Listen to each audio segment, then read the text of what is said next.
Myanmar's economy, once considered the gem of Southeast Asia, is regaining its luster. Chawza, who's been selling jade and other semi-precious stones for 14 years, has seen his profits double in the last two.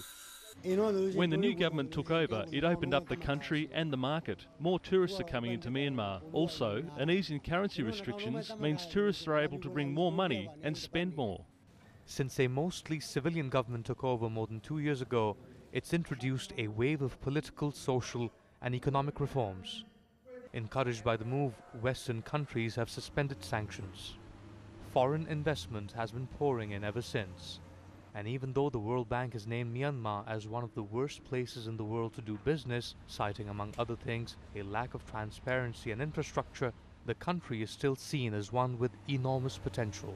People sometimes when they come to these countries, people want an instant reaction and an instant growth.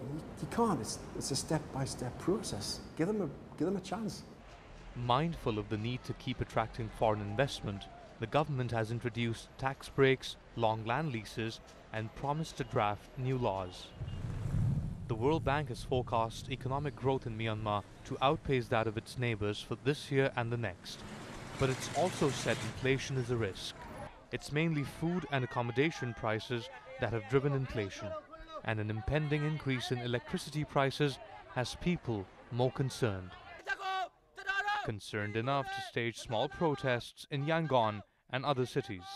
The government has agreed to postpone the price hike, but says it's necessary to encourage private companies to enter the industry. Increasing electricity prices will have a direct impact on my family. I'm struggling to survive on my meager income. Once the price increases, the prices of other goods will also go up.